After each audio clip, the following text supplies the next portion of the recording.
للہ رب العالمین والصلاة والسلام علی سید المرسلین وعلی آلہ وصحبہ اجمعین ومن تبعهم بإحسان إلی یوم الدین. اعوذ باللہ من الشیطان الرجیم. بسم اللہ الرحمن الرحیم. اهدنا الصراط المستقیم صراط الذین انعمت علیہم. حاضرین گرامی، جن 4 چیزوں کا سیکھنا ہر مسلمان مرد اور عورت کے لیے ضروری ہے، ان میں پہلی چیز کا قدر تفصیل سے ذکر ہو چکا، العلم، اور اس کے مراتب کا تذکرہ ہوا. دوسرے نمبر پر والعمل به، جو علم حاصل کیا ہے اس پر عمل کرنا. یہ دوسرا مرتبہ ہے علم کے بعد، کہ پہلے علم حاصل کیا جائے اور پھر دوسرے نمبر پر اس علم پر عمل کیا جائے. شیخ روحیلی نے یہاں بیان کیا کہ انسان سے اس کی قبر میں مرنے کے بعد قبر میں اس کے علم کے متعلق سوال ہوگا، رب کے بارے میں، نبی کے بارے میں، دین کے بارے میں. یہ 3 سوال اس کے علم سے متعلق ہوگا. اور قیامت کے دن اللہ تبارک و تعالیٰ کے سامنے جب پیش ہوگا تو اس کے عمل کے متعلق سوال ہوگا. پہلا مرتبہ علم کا، دوسرا مرحلہ عمل کا. چنانچہ انسان سے یہ جو چیزیں سوال کی جائے گی ترتیب کے ساتھ، جب قبر کے 3 سوالوں کا بیان آئے گا وہاں کچھ تفصیل بیان کی جائے گی. شیخ نے آگے بیان کیا کہ علم اور عمل لازم و ملزوم ہے، یعنی ایک دوسرے سے ان کا چوری دامن کا ساتھ ہے، جڑے ہوئے ہیں. چنانچہ علم کے لیے علم کے ساتھ عمل کا ہونا ضروری ہے اور عمل کے لیے علم کا ہونا ضروری ہے. جو شخص ان دونوں میں سے کسی ایک میں کوتاہی کرے گا، اگر آپ عمل بہت کر رہے ہیں لیکن علم حاصل نہیں کیا، یا علم حاصل کر لیا اور عمل نہیں کیا، دونوں میں سے ایک میں کوتاہی کی، تو یہ دونوں چیزوں میں یہ صورتحال انسان کو گھاٹا، نقصان اور اللہ تبارک و تعالیٰ کے غیظ و غضب کا شکار بنائے گی. اور ایسا انسان خود اپنے خلاف اللہ کے مقابلے میں حجت قائم کرتا ہے. رب العالمین کے سامنے وہ اپنی اس کوتاہی کا جواب نہیں دے سکے گا، عذاب کا مستحق ہوگا. اور جس کا عمل بغیر علم کے ہوگا، یہ پہلا بتایا کہ جس کا علم بغیر عمل کے ہوگا تو وہ اپنے خلاف حجت قائم کرے گا، جواب نہیں دے پائے گا. دوسرا جس کا عمل بغیر علم کے ہوگا، عمل کر رہا ہے لیکن علم نہیں ہے، کیا صحیح ہے، کیا غلط ہے، کیا سنت ہے، کیا بدعت ہے، کیا توحید کا تقاضا ہے اور کون سی چیز توحید کے خلاف ہے، یہ اس کو علم ہی نہیں ہے. تو ایسی صورت میں وہ ضلالت و گمراہی کی طرف جائے گا. اور زیادہ تر ایسا انسان بدعات و خرافات کی طرف جاتا ہے اور ان اعمال میں واقع ہو جاتا ہے کہ اللہ تبارک و تعالیٰ محنت تو کر رہا ہے، عمل تو کر رہا ہے، لیکن اپنے عمل سے اللہ تبارک و تعالیٰ کے غصے کو بھڑکاتا ہے. ایسے کام کرتا ہے جو اللہ نے شریعت میں بیان ہی نہیں کیا. رسول اللہ صلی اللہ علیہ وسلم نے جس کی تعلیم ہی نہیں دی، ایسے عمل کو کرنے کے باوجود وہ یہ سمجھتا ہے کہ وہ بغیر علم کے عمل کرنے والا ہے، لیکن حقیقت امر میں وہ اللہ تبارک و تعالیٰ کو ناراض کرتا ہے. اسی لیے صراط مستقیم، سچا اور سیدھا راستہ وہ ہے جو انبیاء کرام اور صالحین کا ہے. اور انبیاء اور صالحین کا عمل کیا ہے، سیدھا راستہ کیا ہے؟ وہ علم اور عمل دونوں کو ساتھ ساتھ لے کر چلنا. وہ طریق الموصل الی اللہ، کہنا ہے کہ الی اللہ، یہی اللہ تبارک و تعالیٰ کی حقیقت میں رضامندی کو حاصل کرنے کا راستہ ہے. بہت اہم بات ہے. علم کے بغیر بھی عمل کرنا انسان کے لیے نقصان دہ ہے، اور عمل کے بغیر علم انسان کے لیے خود اس کے خلاف حجت ہے. اسی لیے تمام امتوں میں جو امتیں ہیں یا لوگ ہیں، افراد ہیں، وہ اس معاملے میں 3 قسموں میں بٹتے ہیں. ایک تو 2 کناروں پر ہے، افراد اور تفرید والے، اور ایک درمیانی ہے. پہلا گروہ جو ہے، پہلا گروہ افراد و تفرید والا وہ ہے جن کے پاس علم ہے لیکن عمل نہیں کیا. علم ہے، عمل نہیں کیا. ایسے لوگوں پر اللہ غضبناک ہوا، مغضوب علیہم بنے. اور یہ یہود ہیں. ان کی بہت واضح مثال قرآن و حدیث میں یہود کے تعلق سے بیان کی گئی ہے. ان کے پاس علم تو تھا لیکن عمل نہیں کرتے تھے. اللہ کے نبی صلی اللہ علیہ وسلم کے بارے میں جان گئے تھے کہ یہ وہی نبی ہے جن کے بارے میں ہمارے یہاں پیشین گوئیاں ہیں، خبریں ہیں، اب اپنی کتاب پر ایمان کا اگر سچا دعویٰ ان کا ہوتا تو کتاب پر ایمان لانے کا تقاضا تھا کہ قرآن اور محمد رسول اللہ صلی اللہ علیہ وسلم کو مان لیتے، لیکن علم ہونے کے باوجود انہوں نے عمل نہیں کیا۔ اب چاہے یہ ان کا علم ہوتے ہوئے عمل نہیں کرنا یہ کئی شکلوں میں ہوتا ہے۔ ایک تو یہ ہوتا ہے کہ کلی طور سے عمل نہ کریں، ہاں کلی طور سے ایک چیز کو جانتے ہوئے کہ یہ حق ہے اس کی مخالفت کر رہے ہیں، کلی طور سے اعراض کر رہے ہیں۔ کیسے؟ مثال کے طور پہ انبیاء کرام علیہ السلام کو قتل کرنا یہود کا ایک عمل ہوا، کئی انبیاء کو انہوں نے قتل کیا، یہ جانتے ہوئے کہ یہ اللہ کے نبی ہیں پھر بھی ان کو قتل کیا، یہ کلی اعراض ہوا۔ کچھ ایسا ہوتا ہے کہ آدمی کلی طور سے اعراض نہیں کرتا، اللہ اور رسول کی بات کا کھل کے انکار نہیں کرتا، تعویل کا راستہ اختیار کرتا ہے۔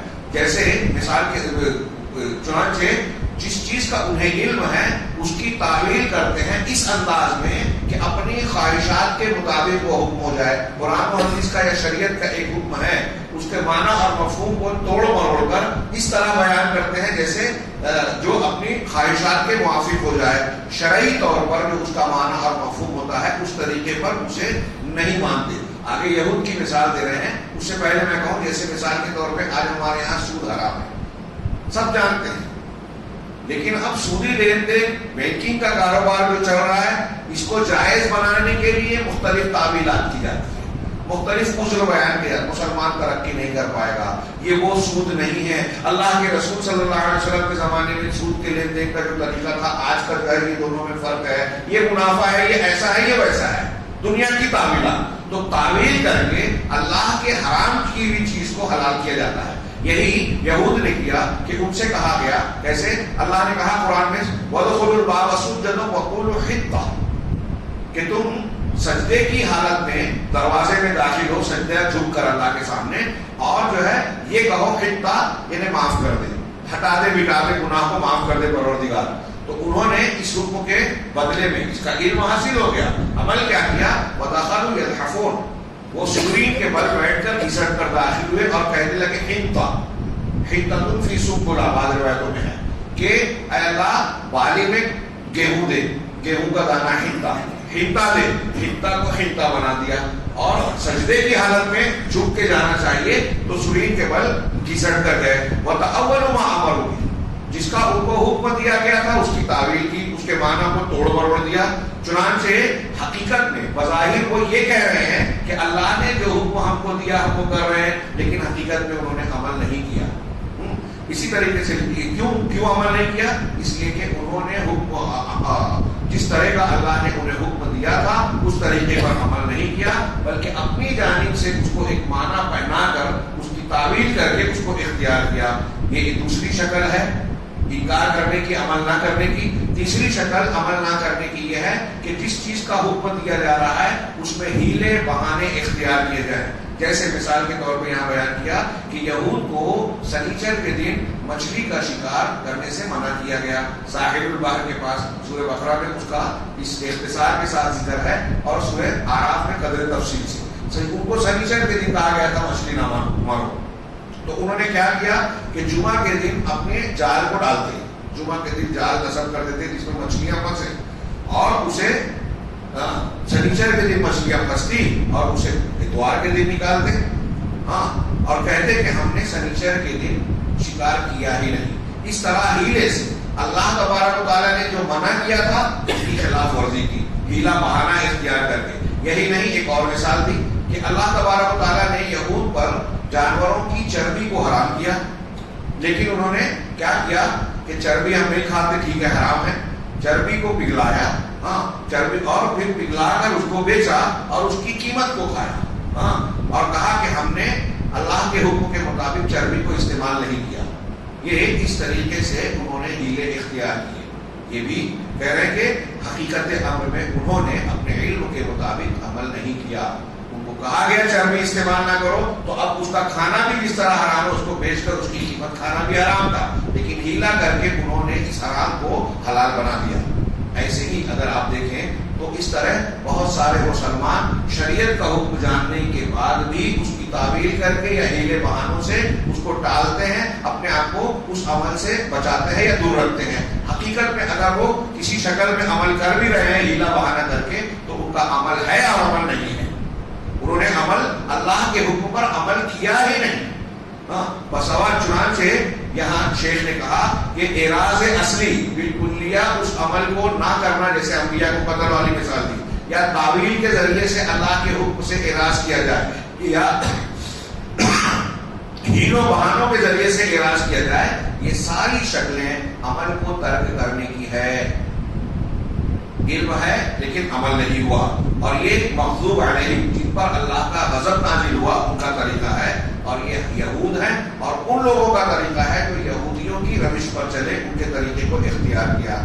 امام سفیان بن عیینہ اور بعض علماء کہتے ہیں کہ ہمارے علماء میں جن لوگوں کو اندر انحراف آیا، علم رکھتے ہوئے جو انحراف کرتے ہیں زکوٰۃ سے بچنے کے لیے، مثال کے طور پہ سال بھر میں زکوٰۃ فرض ہوتی ہے تو کہتے ہیں 11 مہینہ ہوا تو شوہر نے بیوی کو ہبہ کر دیا کہ میں تم کو دے رہا ہوں. اب بیوی مالکہ ہو گئی، سال بھر ہوا ہی نہیں تو زکوٰۃ فرض نہیں ہوئی. اب جب بیوی کے پاس 11 مہینہ ہوا تو اس نے شوہر کو واپس ہبہ کر دیا کہ میں تم کو دیتی ہوں. یہ ہمارے یہاں لوگوں نے بتایا ہے، بڑے بڑے پرانے علماء گزرے ہیں جن لوگوں نے اس قسم کے نہ صرف فتوے دیے بلکہ اس پر عمل بھی کیا. اللہ کے فرض سے بچنے کے یہ ہیلے بہانے، اللہ نیتوں کو جانتا ہے. چنانچہ یہ کہہ رہے ہیں کہ یہ مغضوب علیہم کا طریقہ ہوا. یہ ایک طرف ہوا، ایک کنارہ.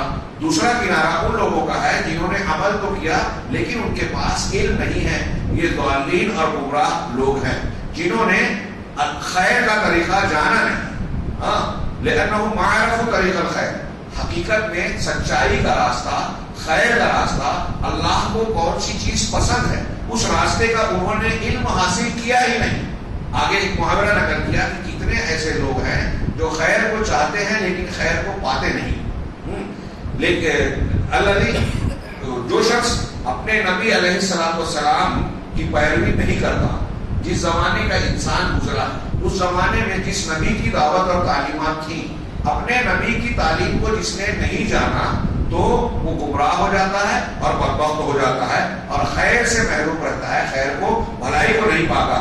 اس لیے کہ دنیا میں جو بھی خیر، بھلائی اور کامیابی کی بات ہے، اللہ سے اجر و ثواب ملنے کی توقع جس پر ہے، وہ انبیاء کے طریقے سے ہی انسان کو حاصل ہوتا ہے. اور یہ جو مثال دے رہے ہیں کہ جن لوگوں نے عمل تو کیا لیکن علم سے دور رہے اور پھر گمراہی میں پڑ گئے، انبیاء کے راستے سے ہٹ کر نیکی محنت کر رہے ہیں، تو ایسے لوگوں کی واضح مثال نصارہ ہے. کیونکہ انہوں نے عمل تو کیا لیکن عمل میں اکثر و بیشتر علم نہیں رکھتے تھے، عامل تھے، اپنے آپ کو تھکاتے تھے، بہت روتے دھوتے تھے، ان کے چہرے پر خشوع خضوع ہوتا تھا، لیکن وہ بغیر علم کے عمل کرتے تھے، لہذا ضالین.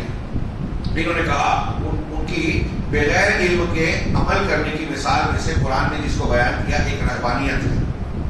رہبانیت کیا ہے؟ دنیا سے لا تعلقی، درویشی اختیار کر لینا، جیسے جس کی مثال آج مسلمانوں میں اہل تصوف کی ہے. خانقاہیت اختیار کر لینا، دنیا کے علائق سے کٹ جانا، بیوی بچوں کے حقوق ادا نہیں کر رہے ہیں، معاش اور کسب حلال کے لیے کوشش نہیں کر رہے ہیں، اور دوسری تعلیمات جو دنیا کے فرائض اور واجبات ہیں، حقوق ہیں، ان سے بھاگ کر کٹیا میں بیٹھ گئے اور ذکر و اسرار کے نام پر تزکیہ اور مختلف قسم کا ایسا کام کر رہے ہیں جو شریعت کی بتائی ہوئی تعلیم کے خلاف ہے. بظاہر وہ نیکی کر رہے ہیں لیکن وہ نیکی نہیں ہے، اس لیے کہ وہ علم کے خلاف ہے، نبی کے طریقے کے خلاف ہے. ایسے ہی انہوں نے رہبانیت اختیار کی، دنیا سے لا تعلق کی. اللہ تبارک و تعالیٰ نے تو کیسے کہ انہوں نے آدمی جو ہے وہ شادی نہیں کرتا، نہ عورت شادی کرتی. نصارہ کو دیکھ لیجیے، ان کے یہاں جو پادری ہوتا ہے، ان کے یہاں جو نن ہوتی ہیں، جو چرچ کی کلیسا کی خادمائیں ہوتی ہیں، ان کے لیے شادی کرنا حرام ہے. ان کے لیے یہ بھی حرام ہے کہ وہ کسی دوسرے مرد کے سامنے اپنے جسم کا کوئی حصہ کھولیں یا وہ ان کو مس کرے، چھوئے. اور عجیب و غریب تضاد ہے ان کے یہاں. پادری کے لیے پرانے علماء میں سے ایک آدمی نے بادشاہ کے سامنے پادری سے پوچھا کہ آپ کے بال بچے کیسے ہیں؟ تو بادشاہ نے کہا کہ ارے آپ اتنے بڑے عالم ہیں، مسلمان ہیں، ٹھیک ہے، لیکن یہ تو جانتے ہیں نا کہ پادریوں کے لیے نکاح کرنا حرام ہے. تو انہوں نے سوال کیا، شاید امام باقر کا ہے. بولے اچھا حرام ہے؟ آپ لوگ بھی عجیب ہے، اللہ تبارک و تعالیٰ کی بیوی اور بیٹا بنا دیا اور پادریوں کو جو ہے شادی سے کاٹ دیا. جو انسان کی ضرورت ہے، وہ کہتے ہیں نا حضرت عیسیٰ علیہ السلام اللہ کے بیٹے ہیں، حضرت مریم علیہ السلام کو گویا بیوی کے مقام پر رکھ دیا. تو آپ نے اللہ کے ساتھ جوڑا بنا کے، جبکہ اللہ کو اس کی کوئی ضرورت نہیں ہے، اللہ اس سے پاک اور برتر ہے. اور یہ جو انسان ہے ان کو شادی سے محروم کر دیا، جبکہ ان کی ضرورت ہے، ان کی خواہش اور فطرت کا طریقہ ہے.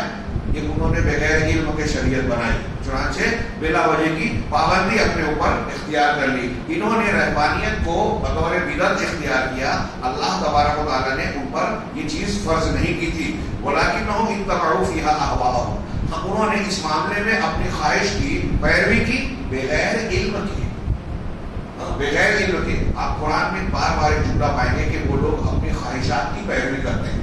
خواہشات کی پیروی، اس کا مختصر سا کی وضاحت ہم یہ کر سکتے ہیں اہل علم کی زبان میں کہ قرآن و حدیث سے کوئی بھی شخص ہٹ کر اگر کوئی چیز اختیار کرتا ہے تو وہ اتباع ہوا کر رہا ہے. قرآن و حدیث سے ہٹ کر کوئی چیز کو اختیار کر رہا ہے تو وہ جاہلیت ہے. قرآن و حدیث کی مخالفت کر کے کوئی آدمی کوئی عمل کر رہا ہے تو وہ فساد ہے. قرآن و حدیث اللہ تبارک و تعالیٰ کی شریعت ہے. چنانچہ انہوں نے جو ہے رہبانیت میں اپنے بغیر علم کے اپنی خواہشات کی پیروی کی، نتیجے میں گمراہی میں پڑ گئے. اسی طریقے سے ان کی ایک گمراہی یہ تھی کہ روزوں کے سلسلے میں انہوں نے گمراہی والا غلط راستہ اختیار کیا. آگے انہوں نے بیان کیا کہ اہل علم بیان کرتے ہیں کہ نصارہ پر بھی سال میں 30 روزے فرض تھے، انہوں نے 30 کو 50 بنا دیا. چنانچہ انہوں نے بغیر علم کے یہ عمل شروع کر دیا. اسی طریقے سے ان کا روزہ گرمی کے موسم میں آتا تھا، جب اوپر شاد گزرتا تو وہ کہتے کہ ہم گرمی میں ٹھیک ٹھاک عمل نہیں کر پاتے، لہذا روزوں کی یہ گنتی ہم اس طرح سے کرتے کہ 2 موسموں میں گرمی اور سردی میں بٹ جائے. چنانچہ انہوں نے تعداد کے سلسلے میں بھی شریعت کی مخالفت کی، 30 کو 50 بنا دیا، اور جو مقررہ دن تھے اس کے سلسلے میں بھی انہوں نے تبدیلیاں کر دی. اس طریقے سے انہوں نے راستہ بدل دیا، بغیر علم کے عمل کیا، نتیجے میں گمراہ ہو گئے اور قابل مذمت ہو گئے. یہ 2 طریقہ ہے ہمارے سامنے، بہت واضح، چھوٹی موٹی بات نہیں ہے. ایک علم کے بغیر عمل کرنے والا، ایک عمل کے بغیر علم کرنے والا. امت محمدیہ میں مختلف فرقوں کو آپ دیکھیں گے تو جو گمراہیاں، بدعتیں، خرافات اور قرآن و حدیث کی مخالفتیں پائی جاتی ہیں، انہی 2 میں سے ایک وجہ نظر آئے گی. یا تو لوگ بغیر علم کے فضائل پر، ہمارے گرد گرد بہت سارے لوگ ایسے فضائل بیان کرتے ہیں جو قرآن و حدیث میں ہے ہی نہیں، ثابت ہی نہیں ہے. جھوٹی روایتیں، من گھڑت روایتیں، قصے کہانیاں، ایسے بہت ساری چیزیں ہیں. اس سے عقیدے بھی ثابت کرتے ہیں، اعمال بھی ثابت کرتے ہیں، اور بہت ساری عبادتیں اختیار کر لی. میں نے اس سے پہلے کہا تھا عصر بعد کے درس میں کہ ابھی رمضان ہم چل رہا ہے. دیکھیے اب ہمارے یہاں پڑھاتے ہیں، میں نے سنا یہاں بھی مسجد میں کہ روزے کا وقت شروع ہو رہا ہے تو اب آپ روزے کی نیت کیجیے. روزے کی نیت نوئی تو کیا ہے، وہ اصوم و غدل لک ہمارے یہاں پڑھاتے ہیں. یہاں الفاظ کے یہ میڈ ان انڈیا ہے، اللہ کے رسول کی بتائی بھی نہیں ہے تو ہر جگہ کچھ نہ کچھ عدم چینج ہو سکتا ہے.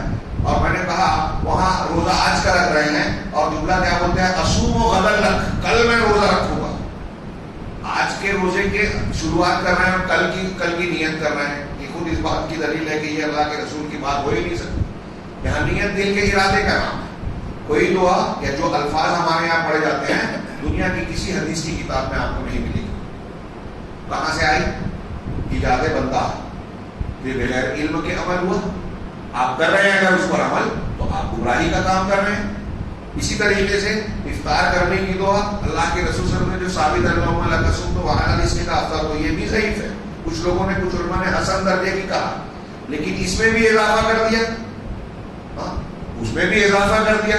تراویح کی 4 رکعت کے بعد تسبیح تراویح کے نام پر کچھ عبادتیں پڑھی جاتی ہیں، وہ بھی ثابت نہیں ہے. یہ میں نے رمضان سے متعلق 2-3 مثالیں دی. ایسے کتنی دعائیں، کتنے فضائل کے اعمال، فضائل اعمال ہیں جن کو لوگ بیان کرتے ہیں، عمل کرتے ہیں، اور کچھ لوگ نصاب بتاتے ہیں کہ فلاں چیز کا نصاب کر لو تو آپ کو اتنا ثواب ملے گا، آپ کی اتنے گناہوں کی بخشش ہوگی، اتنے فرشتے آپ کے لیے مغفرت اور رحمت کی دعائیں کرتے رہیں گے. جبکہ ان کا کوئی پتہ ٹھکانا صحیح حدیثوں سے، بنیاد اور مضبوط سندوں سے ہے ہی نہیں، قابل قبول روایتیں ہے ہی نہیں. ایک طرف یہ نظر آئے گا، دوسری طرف یہ نظر آئے گا، جیسے میں نے ابھی زکوٰۃ والی مثال دی نا، ایسے ہی آپ دیکھیں گے سود کے معاملے میں ہمارے یہاں کھینچتان کرتے ہیں، بیوی بچوں کو یا بیٹیوں کو بہنوں کو وراثت میں حق دینے کی بات آتی ہے تو وہ گھما پھرا کے مفتی صاحب سے سوال پوچھتے ہیں کہ نہیں ایسا نہیں ایسا ہے، ایسا نہیں ایسا ہے. مطلب چاہتے یہ ہیں کہ ہم سوال اس طرح کریں کہ مفتی صاحب جواب ہمارے حساب سے دیں، اور پھر لوگوں کو بتائیں کہ دیکھیے میں نے مفتی صاحب سے پوچھا ہے، مفتی صاحب نے جواب دیا، میرے حق میں دیا ہے. تو مقصد یہاں پوچھنا نہیں ہے، مقصد اپنے حق میں فیصلہ کروا کے اپنے آپ کو بھی دھوکہ دینا ہے، دوسروں کو بھی. اللہ آپ کی ہماری نیتوں کو جانتا ہے. یہ دو تین مثالوں میں آپ غور کر سکتے ہیں. یہ دونوں گمراہی ہے، علم کے بغیر عمل کرنا، عمل کے بغیر علم کرنا، اس علم اختیار کرنا. لہذا پہلا مرتبہ جو ہم کو سیکھنا ہے وہ علم ہے، دوسرا عمل ہے. چنانچہ ان دونوں کے بیچ میں درمیانی طریقہ جو ہے وہ صحیح ہے اور وہی صراط مستقیم ہے. یہ انبیاء کا طریقہ ہے، ان کے متبعین کا طریقہ ہے جو انبیاء کے طریقے پر چلتے رہے. اور ان کا طریقہ کیا ہے؟ علم اور عمل دونوں کو ساتھ ساتھ دینا. چنانچہ وہ کوئی بھی عمل بغیر علم کے، بغیر دلیل کے، یہاں علم سے مراد دلیل بھی بغیر علم کے نہیں کرتے. اور جب انہیں کسی چیز کا علم حاصل ہو جاتا ہے تو اس کی طرف لپکتے ہیں. ہم صحابہ کرام کی زندگیاں دیکھیں، جب اللہ کے رسول صلی اللہ علیہ وسلم انہیں کوئی عبادت بتاتے تھے تو اس کی طرف لپک کر اس میں عمل میں آگے بڑھنے کی کوشش کرتے تھے. اور اللہ تبارک و تعالیٰ نے ہم کو اسی کا حکم دیا ہے، اور اس کا حکم دیا ہے کہ ہم اس کا سوال کریں اور روزانہ ہر نماز میں، اپنے دن اور رات کی نماز میں بار بار یہ دعا مانگیں کہ اے اللہ اہدنا الصراط المستقیم، صراط الذین انعمت علیہم، ہمیں سیدھے راستے پر چلا. کون سا سیدھا راستہ؟ ان لوگوں کا راستہ جن پر تو نے انعام دیا. انعام یافتہ کون ہے؟ سر فہرست انبیاء ہیں، صالحین ہیں. آج صالحین میں ہمارے لیے سر فہرست صحابہ کرام ہیں.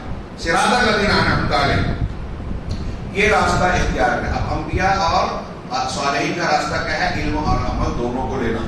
اور کس راستے سے بچاؤ؟ ہم ہر نماز میں دعا مانگ رہے ہیں غیر المغضوب علیہم، مغضوب علیہم کا. ان کا عمل کیا تھا؟ یہ یہودی تھے، علم رکھتے ہوئے عمل نہ کرنا، اس سے بچا. ان کے راستے پر مت چلا اے اللہ. ولا الضالین، اور نہ گمراہ لوگوں کے راستے پر. یہ نصارہ کا طریقہ ہے، ان کے پاس عمل تھا لیکن علم نہیں تھا. چنانچہ یہ اللہ تبارک و تعالیٰ کی جانب سے ہم کو اور آپ کو تعلیم دی گئی ہے کہ سورہ فاتحہ کی اس عظیم الشان سورت کو ہم ہر نماز کی ہر رکعت میں پڑھیں اور ہم اس عظیم طریقے کو اپنے لیے اختیار کریں. وہ کون سا طریقہ ہے؟ علم اور عمل کا. چنانچہ ابتدا علم سے ہوگی اور اس کے بعد عمل کا نمبر آئے گا. اسی پر ہمارے سلف صالحین تھے، صحابہ رسول اللہ صلی اللہ علیہ وسلم کے صحابہ تھے. یہ لوگ علم اور عمل دونوں کو اکٹھا لے کر چلتے تھے. یہاں ایک روایت نقل کی ابو عبد الرحمن السلمی کی، وہ کہتے ہیں کہ ہم کو صحابہ کرام جو قرآن پڑھاتے تھے ان کا یہ طریقہ تھا کہ وہ نبی کریم صلی اللہ علیہ وسلم سے جب قرآن سیکھتے تھے تو آپ سے قرآن کی 10 آیتیں سیکھتے، پھر اس کو لم یخلفوها حتی یعملوا بها، ان آیتوں کو معنی اور مطلب جاننے کے بعد اس وقت تک آگے نہیں بڑھتے، اس کو پیچھے نہیں چھوڑتے یہاں تک کہ اس پر عمل کرتے. اور جب عمل کر لیتے تو اس کو آگے سبق بڑھاتے. اسی طریقے سے ہم نے قرآن کو سیکھا، جانا اور اس پر عمل کیا. علم اور عمل دونوں کو اکٹھا کیا. شیخ آگے کہہ رہے ہیں کہ یہ ہمارے نبی صلی اللہ علیہ وسلم کی اپنے صحابہ کو تربیت کی. رسول اللہ صلی اللہ علیہ وسلم کے صحابہ 10 آیتیں سیکھتے تھے، اس پر غور و فکر کرتے ہوئے رکتے تھے، پھر اس پر عمل کرتے تھے. اس سے آگے دوسرا علم حاصل نہیں کرتے تھے جب تک کہ ان سیکھی ہوئی آیات پر عمل نہ کرنے. چنانچہ ان کا طریقہ کیا تھا؟ علم اور عمل دونوں کو ساتھ ساتھ رکھنا، اور یہی صراط مستقیم ہے. اسی کی نبی صلی اللہ علیہ وسلم سے تعلیم دی گئی ہے. آگے شیخ نے ایک روایت پیش کی کہ بندہ جب علم حاصل کرتا ہے تو اللہ عز و جل کے سامنے اس سے سوال کیا جائے گا کہ جو تم نے علم حاصل کیا اس پر کتنا عمل کیا. لہذا ایک انسان کے لیے ہم کو اور آپ کو ضروری ہے کہ علم حاصل کریں اور اس پر عمل کریں. اپنے لیے اس جواب کو تیار رکھیں اور اس کا ایک ہی جواب ہوگا کہ ہم نے اس علم کو جو حاصل کیا تھا اس پر علم کے مطابق عمل کیا تھا، صحیح عمل کیا تھا. یہی جواب اللہ تعالیٰ کو راضی کرے گا اور اللہ کے غضب سے پکڑ سے بچائے گا. نبی صلی اللہ علیہ وسلم فرماتے ہیں، حدیث رسول ہے کہ قیامت کے دن بندے کے قدم آگے نہیں بڑھ سکتے یہاں تک کہ اس سے یہ سوال نہ کر لیا جائے اس کی عمر کے بارے میں کہ اپنی عمر کو کہاں لگایا، زندگی کے اوقات کو کہاں صرف کیا، اور اپنے علم کے بارے میں کہ اس علم پر کتنا عمل کیا، مال کے بارے میں کہ وہ کہاں سے کمایا اور کہاں خرچ کیا، کہاں سے کمایا اور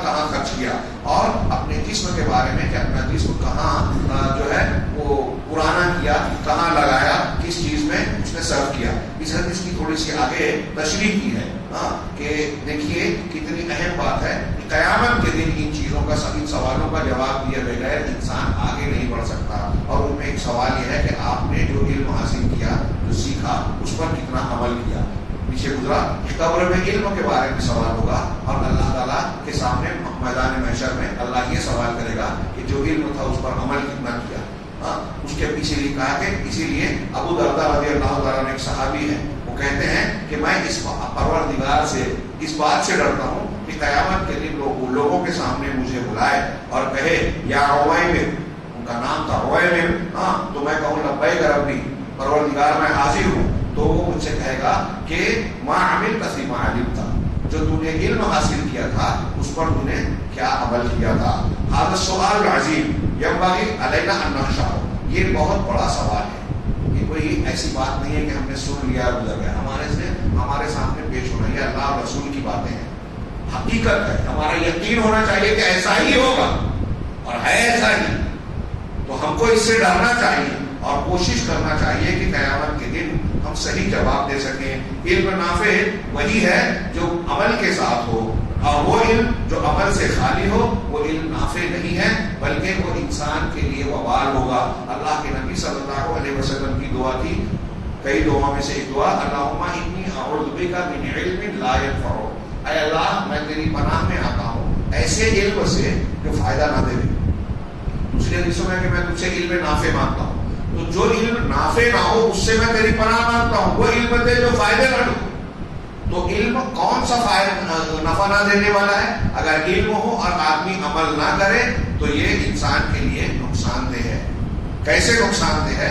اللہ کے رسول صلی اللہ علیہ وسلم کی ایک حدیث ہے کہ جب معراج پر گئے اس رات جب اسرا ہوا تو اللہ کے نبی صلی اللہ علیہ وسلم جہنم میں ایک ایسی قوم سے گزر ہوا کہ انہیں آگ کی کینچی سے ان کے ہونٹ کاٹے جا رہے تھے.